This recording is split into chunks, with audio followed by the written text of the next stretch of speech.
The Sundarban's mangrove forest is one of the largest such forests in the world. 140,000 hectares, lies on the delta of the Ganges, Brahmaputra and Meghna rivers on the Bay of Bengal. It is adjacent to the border of India's Sundarban's World Heritage Site inscribed in 1987. The site is intersected by a complex network of tidal waterways, mudflats and small islands of salt-tolerant mangrove forests, and presents an excellent example of ongoing ecological processes. The area is known for its wide range of fauna, including 260 bird species, the Bengal tiger and other threatened species such as the Sundarban crocodile and the Indian python.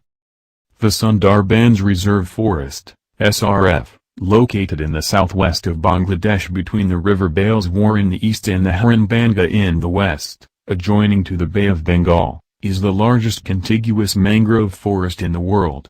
The land area, including exposed sandbars, occupies 414,259 hectares, 70%, with water bodies covering 187,413 hectares, 30%. The three wildlife sanctuaries in the south cover an area of 139,700 hectares and are considered core breeding areas for a number of endangered species. Situated in a unique bioclimatic zone within a typical geographical situation in the coastal region of the Bay of Bengal, it is a landmark of ancient heritage of mythological and historical events. Bestowed with magnificent scenic beauty and natural resources, it is internationally recognized for its high biodiversity of mangrove flora and fauna both on land and water. The immense tidal mangrove forests of Bangladesh's Sundarban's Forest Reserve is in reality a mosaic of islands of different shapes and sizes, perennially washed by brackish water shrilling in and around the endless and mind-boggling labyrinths of water channels. The site supports exceptional biodiversity in its terrestrial, aquatic and marine habitats, ranging from micro to macro flora and fauna. The Sundarbans is of universal importance for globally endangered species including the Royal Bengal tiger, Ganges and Irrawaddy dolphins, Sundarban crocodiles and the critically endangered endemic river terrapin, Buttigirbasca. It is the only mangrove habitat in the world for Panthera tigris species. Criterion 9. The Sundarbans provides a significant example of ongoing ecological processes as it represents the process of delta formation and the subsequent colonization of the newly formed deltaic islands and associated mangrove communities. These processes include monsoon rains, flooding, delta formation, tidal influence and plant colonization. As part of the world's largest delta, formed from sediments deposited by three great rivers, the Ganges, Brahmaputra, and Meghna, and covering the Bengal basin, the land has been molded by tidal action, resulting in a distinctive physiology. Criterion X. One of the largest remaining areas of mangroves in the world, the Sundarbans supports an exceptional level of biodiversity in both the terrestrial and marine environments, including significant populations of globally endangered cat species, such as the Royal Bengal tiger. Population censuses of Royal Bengal tigers estimate a population of between 400 to 450 individuals, a higher density than any other population of tigers in the world. The property is the only remaining habitat in the lower Bengal basin for a wide variety of faunal species. Its exceptional biodiversity is expressed in a wide range of flora, 334 plant species belonging to 245 genera and 75 families, 165 algae and 13 orchid species. It is also rich in fauna with 693 species of wildlife which includes 49 mammals, 59 reptiles, 8 amphibians, 210 white fishes, 24 shrimps, 14 crabs and 43 mollusk species. The varied and colorful birdlife found along the waterways of the property is one of its greatest attractions, including 315 species of waterfowl, raptors and forest birds including 9 species of kingfisher and the magnificent white-bellied sea eagle. The Sundarbans is the biggest delta, backwater and tidal phenomenon of the region and thus provides diverse habitats for several hundreds of aquatic, terrestrial and amphibian species. The property is of sufficient size to adequately represent its considerably high floral and faunal diversity with all key values included within the boundaries. The site includes the entire landscape of mangrove habitats with an adequate surrounding area of aquatic, both marine and freshwater, and terrestrial habitats, and thus all the areas essential for the long-term conservation of the Sundarbans and its rich and distinct biodiversity.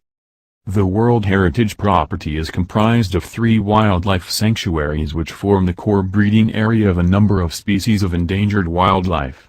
Areas of unique natural beauty, ethnobotanical interest, special marine faunal interest, rivers, creeks, islands, swamps, estuaries, mudflats, and tidal flats are also included in the property.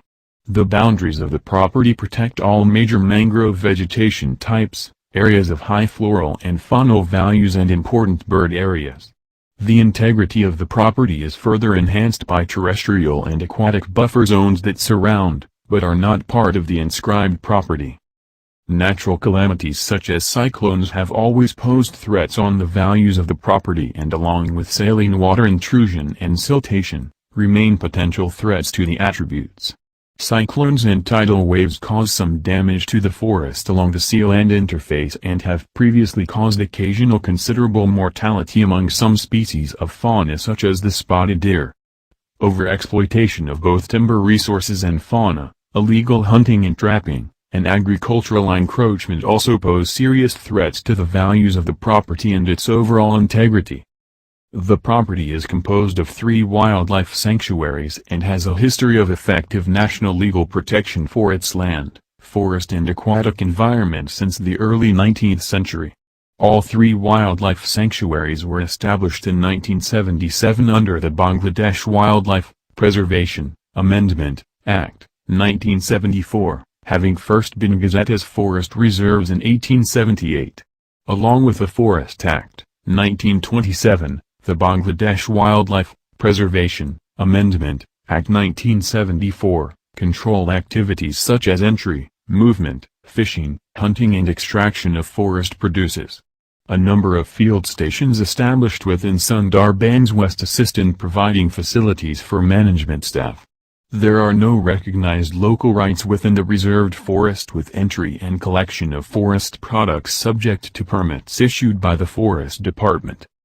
The property is currently well managed and regularly monitored by established management norms, regular staff and individual administrative units. The key objective of management is to manage the property to retain the biodiversity, aesthetic values and integrity. A delicate balance is needed to maintain and facilitate the ecological process of the property on a sustainable basis.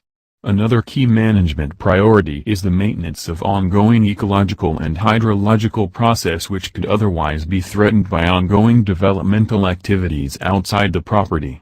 Subject to a series of successively more comprehensive management plans since its declaration as reserved forest, a focus point of many of these plans is the management of tigers, together with other wildlife, as an integral part of forest management that ensures the sustainable harvesting of forest products while maintaining the coastal zone in a way that meets the needs of the local human population. The working plans for the Sundarbans demonstrate a progressive increase in the understanding of the management requirements and the complexity of prescriptions made to meet them. Considerable research has been conducted on the Sundarbans wildlife and ecosystem. International input and assistance from WWF and the National Zoological Park, the Smithsonian Institution as well as other organizations has assisted with the development of working plans for the property, focusing on conservation and management of wildlife. The Sundarbans provides sustainable livelihoods for millions of people in the vicinity of the site and acts as a shelter belt to protect the people from storms, cyclones, tidal surges, seawater seepage and intrusion. The area provides livelihood in certain seasons for large numbers of people living in small villages surrounding the property, working variously as woodcutters, fishermen, honey gatherers, leaves and grass gatherers. Tourism numbers remain relatively low due to the difficult access, arranging transport and a lack of facilities including suitable accommodation. Mass tourism and its impacts are unlikely to affect the values of the property. While the legal protection afforded the property prohibit a number of activities within the boundaries, illegal hunting, timber extraction and agricultural encroachment pose potential threats to the values of the property. Storms, cyclones and tidal surges up to 7.5 meters high, while features of the areas, also pose a potential threat with possible increased frequency as a result of climate change.